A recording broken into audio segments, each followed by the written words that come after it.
তোমার জন্য একটা গিফট আনছি তো। কি একটা গিফট আনছি, কি এদিকে তাকাও। তোমার জন্য একটা গিফট আছে।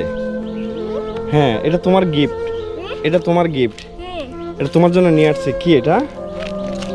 কি এটা? দেখো তো, দেখো তো এটা।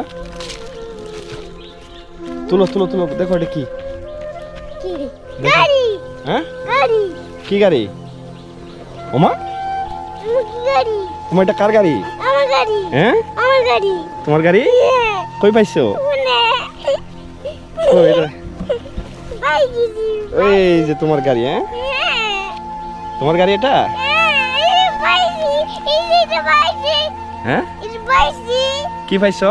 এটা বাইসি তোমার ভালো লাগতেছে? হ্যাঁ, আমি বসবো কোন বসবা? এনে বসে দাও অবশেষে আমার ছেলেকে গাড়ি কিনে দিব বলতে বলতে প্রায় 6 মাস অপেক্ষার পর আজকে গাড়িটা কিনে দিলাম ওকে।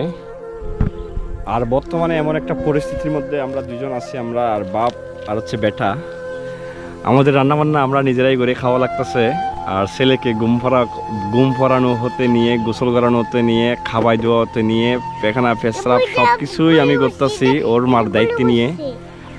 আর আমাদের কাছ থেকে চলে গেছে, যারা চলে গেছে তারাই সুখী হোক। আমরা বাপ পুত মিলে দেখি আমরা সুখী হইতে পারি কিনা। আপনারা দোয়া করবেন আমাদের জন্য। আর এই ছেলেকে নিয়ে আমার একটু প্রবলেম হচ্ছে, এটা হচ্ছে আমি কোথাও গেলে ছেলেটাকে নিয়ে যাওয়া লাগতেছে। আমি একটা ছোটোখাটো ব্যবসা করি, ওই ব্যবসা করতে গেলেও ছেলেকে নিয়ে যাওয়া লাগতেছে, ভিডিও কন্টেন্ট তৈরি করতে গেলেও ছেলেকে নিয়ে যাওয়া লাগতেছে। এই একটা পরিস্থিতির মধ্যে এখন আমি আছি। আপনারা সবাই দোয়া করবেন আমার ছেলের জন্য আর আমাদের জন্য।